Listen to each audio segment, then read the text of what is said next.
All right. Welcome to another edition of Shabbat Lounge. This is Matt and Jake. Yes. No, here. Jake here. Yes. Coming to you live, not so live, a pre-recorded event. Pre-recordedly live. And we're live right now. Yes, that's right. To us. We appreciate you taking time to be here with us today. We're going to talk about week 15. 15, yes. So this is Talking Torah with Sabbath Lounge, where we go through the weekly Torah portions in a very high-level manner and give you just enough to wet your whistle, get you into the scriptures yourself. Wet your whistle. Wet your whistle. That's right. And this one is Bo. Which means come. And not Bo like Dukes of Hazzard or Bo anything else. Bo Agrius. None of that. It's none of that. It's just to come. Yep. So come. So, Exodus 10, we're at, through 13, verse 16. So that's where we're living. And then once again, we've kind of talked about some of the plagues here. And this part, we're going to pick it up with the locust darkness and plague of firstborn. Yes. And so in Exodus 10:1 is kind of where you see the plague of the locust. But we talked about how each one of these plagues is targeted to a deity. And it also could be reflected upon different issues that people have and have had. And, because, I think it's important to remember these are our forefathers. These are, we're connected to these people. It's not just this is our storybook. Yeah. And it's important that we help our children understand that this is our ancestors. This is our story too. Yeah. Yeah. And I think, too, especially these later plagues, you see how they get worse and worse and worse. Yeah. And Pharaoh's sitting there going, man, this escalated quickly. Yes. Yes. He is probably questioning his life choices, but I also think that his heart was so hard. His heart was so hard that he doesn't seem to care. But it's interesting at the end of this when they go into the sea, it doesn't explicitly say that Pharaoh dies in the water. Yeah. It's kind of something to look at. And it does kind of make you wonder, at some point, does Pharaoh go, that God, he was the real deal. And it does make you wonder if at some level did he get it? I don't know. Yeah. And my stance has always been, and it talks about it right in there in Romans 9, the pot for special use. It talks specifically about Pharaoh being a pot for special purpose. And once the purpose is done, Yahweh can take that special pot and say, okay, I've gotten my drink from this pot that I made specially for that, and now I can set it up here with all the common pots that I have left.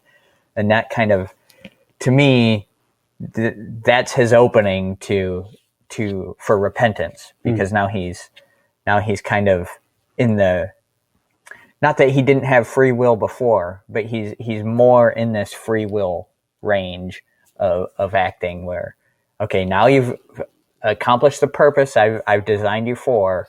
Now it's up to you to either repent or bring the smiting on yourself.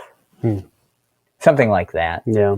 And it's hard to imagine if Pharaoh's heart was not soft after that 10th plague, then he is just a monster, and there's no hope for possible. That. Yeah. It's possible. Yeah, it is possible. Maybe one day we can ask these questions. And the locust represents chaos, which is kind of interesting. And don't we have something about chaos in part of the United States? No. Maybe on the dollar? No, things are good out there. Things are good.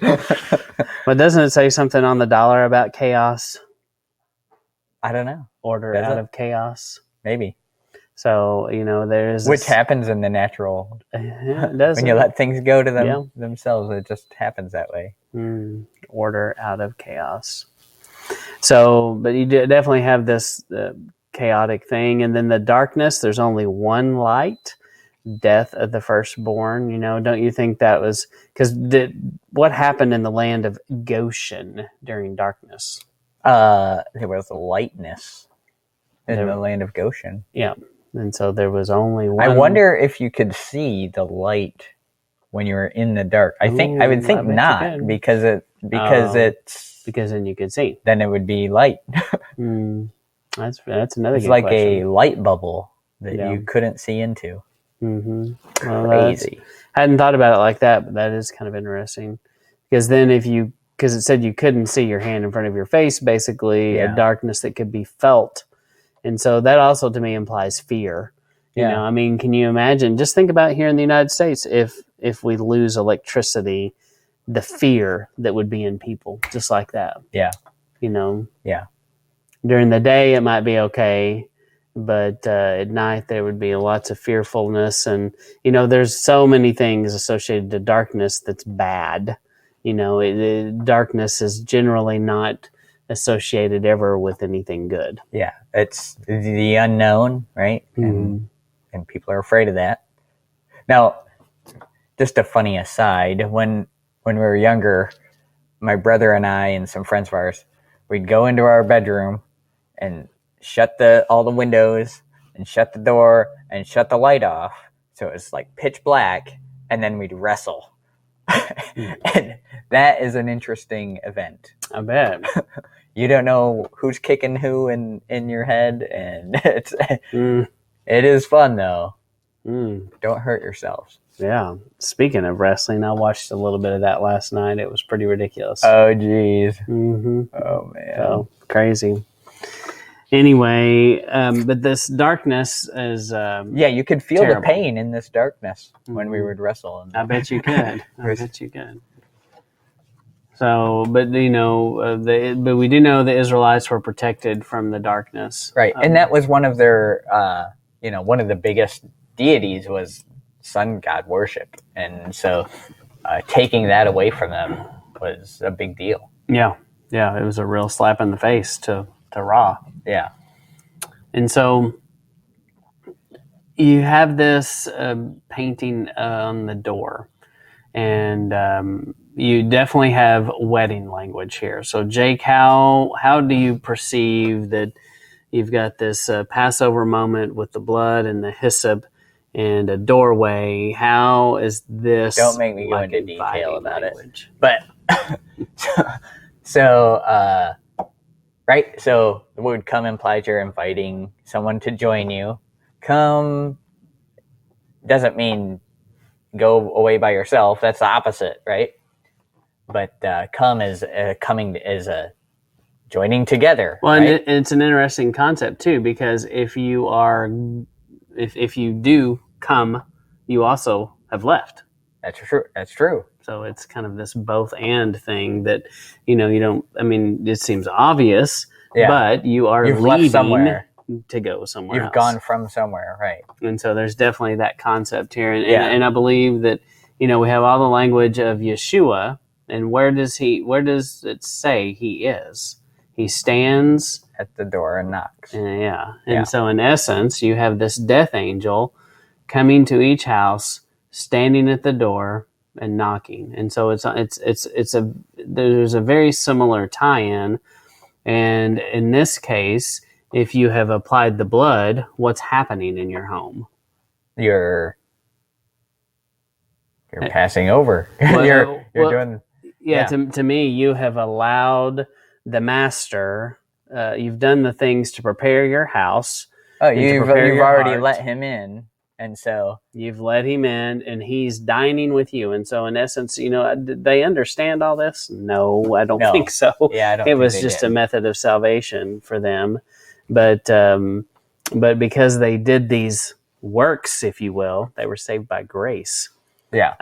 But they did invite him in. He sups with them, and this angel of death, or whatever this thing is that comes in and kills everybody, it could not come in there because he's abiding with them. Yeah. And he had sealed them, which is very similar. There's so many revelation components here, and I would suggest don't go study Revelation until you understand feast, until you understand the plagues.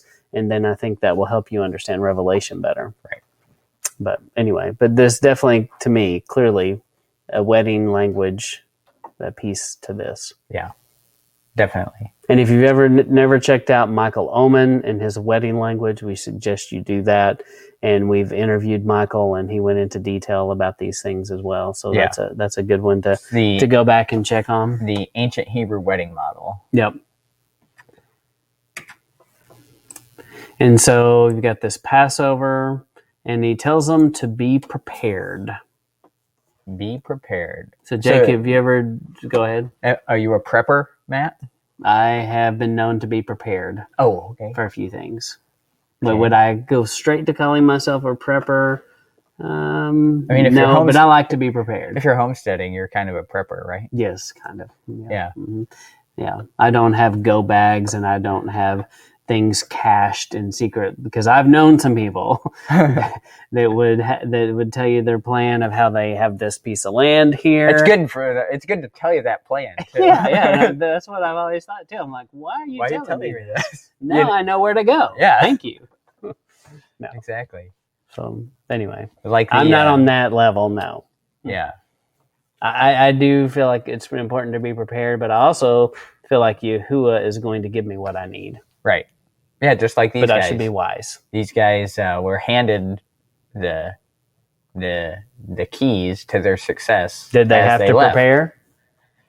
I mean, not really. They did a little bit. Though. A little bit. Yeah. They had to follow these rules, and they had to bring a shirt in which to carry their pot in. They had to kill something, you know. And They had to make sure they were fed up. They were not fed up. They had eaten in preparation for a long journey ahead. So in essence, I mean, they did have to prepare.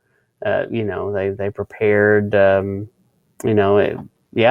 so there was definitely a you part in this. It wasn't all just sit back and he just plucked them out and they did nothing. It wasn't like that. Yeah. They had a you part, and it's the same thing today. We have a part. We can't just say, oh. It's like the old story where something terrible happens and they kept praying to God. And then he's like, later, well, I sent you this person and I sent you this thing, and you just didn't acknowledge that I had sent this to you. I can't help that. Yeah. And we have the benefit of hindsight where we know that, greater Exodus. So what did the first Exodus teach us? Did we learn nothing from it? Have something ready? It's going to be rough in the wilderness. Maybe have some things easy to grab that will make it a little bit easier to get through. I mean, not that Yahweh won't provide for you, but I mean, when we do Passover, we have our staff in our hand, our sandals on our feet, and our go bags on our backs, because we're, preparing to be passed over, and he's going to say, okay, coast is clear. And then, and don't you think, something that I think it is good to practice these things at Passover, and maybe we should, instead of staff in our hand, should we have a Bible? Would that be a good thing to have with you? A physical print copy, not a digital download. Yeah. But that's something you want to take with you. Yeah, you want that in your go bag. Mm-hmm. Yeah. Yeah. So, but anyway, there's definitely this concept of having your feet prepared, and it made me think of this. So taking up the whole armor of God that you see in Ephesians. And so I haven't seen too many comparisons between this, but if you focus on the feet for a minute, the feet shod with the preparation of the gospel of peace. So how could this fit in there, Jake? So when they left peacefully. There was a lot of death that happened, but not from the Israelites. They left peacefully. Mm-hmm. They didn't rise up their way out. It's not like they all had swords and they're like... They didn't rebel or anything like that. So they left peacefully, and their peaceful leaving was a message to them, to the people that didn't leave. And you could call that the gospel. It was, a message. It was good news that they could leave. Yeah. They could leave. They were free.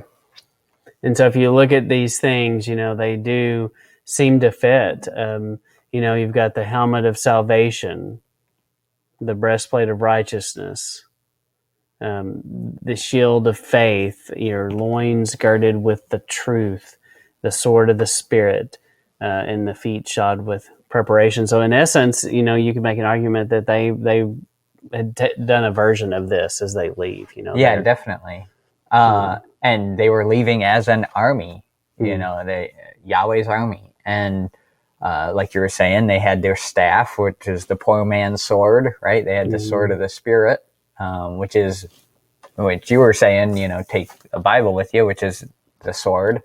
And let that be a lesson to us. I mean, when we first come into Torah, you don't know how to wave that sword, and you just you're like, I have this new sword, and you just start swinging, and you're hitting everyone with it, and learn how to use your sword before you go waving it in your battles. You kind of want to depend on these other things until you get the handle on the sword. Yeah, that's a good point.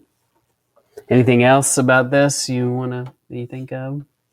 No, I mean, they were shielded by their faith. I mean, their faith in this is going to happen the way Moses said, so I better put this blood over the door and do the things he said, or it's not at this point, and they would take that on faith. Yeah, and at this point, if you were a descendant of the Hebrew nation and you didn't do this, I'm like, how dumb are you? I mean, there's something not right. Yeah, you've completely sold out and don't care, I guess.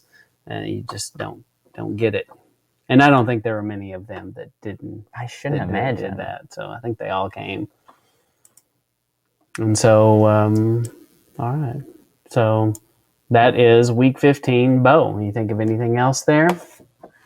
It's exciting. No, it's every episode is a cliffhanger at this point. I mean, the Exodus is a very exciting series of events. Mm-hmm.